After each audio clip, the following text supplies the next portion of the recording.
Hey, welcome back to Mobility Project. We're talking about kind of primacy of position. We're talking about load ordering and load sequencing. One of the things you noticed the other day when we were under the yoke is that I was talking about getting braced in a good position and then extending into that position so I take myself not to my joint physiologic end range where I'm literally hanging on the joint. This would be the equivalent of me hyperextending my elbow. So if I jammed my elbow into hyperextension and then tried to brace that, what you're going to find is that my elbow is going to be hyper irritated after a while. What we want to do is create stiffness at end range, but not over pressuring the joint. What I want to get away from is loading and over pressure. I want to be able to extend to full range and have control, but not over pressuring the joint, which is me hanging on the connective tissues of the joint. And what we see is a lot of athletes who have a lot of hypermobility or control are very comfortable overextending and living off of the overpressure, which is just kind of my end overextended range. Oh, I'm stable now. This is the mechanism for why we see broken backs, why we see spondylolisthesis, all of these kind of overextension type injuries. As this relates to what we're talking about, is if I'm deadlifting, and we're talking about our kind of tissue load ordering and sequencing, I want to get neutral, but I'm still thinking about actively pulling myself into extension versus being in extension and then trying to continue to hyperextend or overextend from that already overpressured loss of position. I'm in a neutral state, extending, but there's no real net translation or moving. What ends up happening, if you're thinking Tony Blauer stuff, if I extend the fingers, I've created stiffness in the elbow, and that's how we are able to control that elbow, by creating stiffness. If I don't create stiffness, it's easy for you to control my elbow back and forth. So what we're really talking about is joint stiffness and joint control.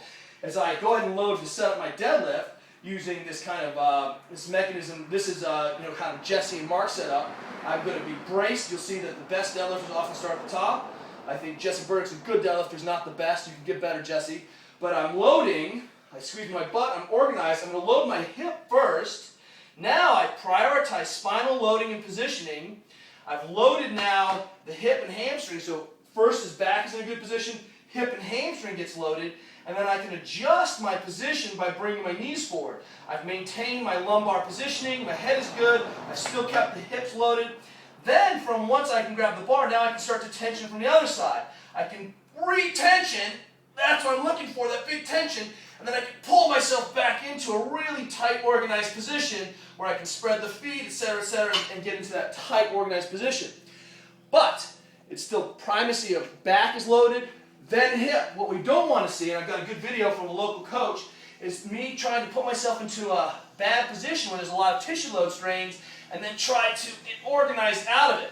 Now it looks like my back is flat, except this is what my belly's doing, which is not okay. I'm using my erector, my psoas, all these positions, all this musculature, not to brace, but to pull me back into neutral, which kind of negates the effect of the bracing mechanism of my body.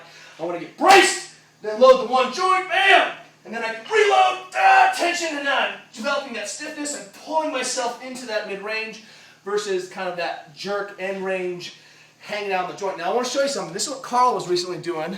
You can see how these things relate. You were in Spain.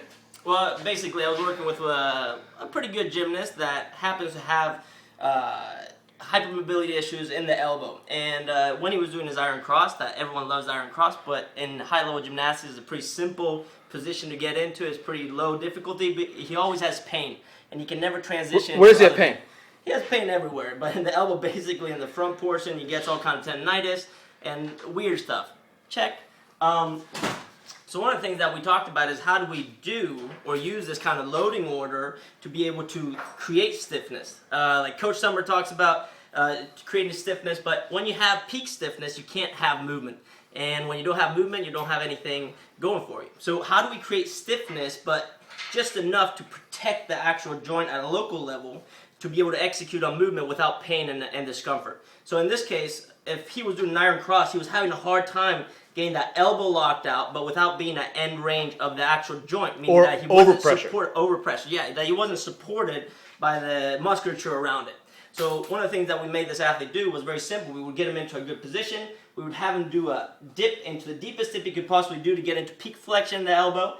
At peak tension, we would have him press out and try to lock out with a very stiff elbow position. And now we would load him up from the shoulder, belly tight, butt tight, and you would go into his iron cross, and you would be in a stiff, locked out elbow, but not at end range of that elbow where it was breaking and having discomfort. And that's just something that we talk about. How do we get loaded up under a bar, get peak tension there, but then be able to back off a little bit or enough to be able to execute on the movement, but without losing the integrity of the structure. And I think it applies for everything. Can an iron cross be a functional movement? Sure. If it applies to making your snatch better, we're all in, right? So that's kind of the whole concept of bringing this muscle stiffness into the picture of motor control. Now, honestly, ask me a question. How many 100 kilo gymnasts are there? One, Kelly Starrett. And how many iron crosses do you see at above 220 pounds? One, Kelly Starrett. Hey, MobilityWOD, there's the J-Star. We'll see you guys later. Thanks, Bob Gymnast. See ya.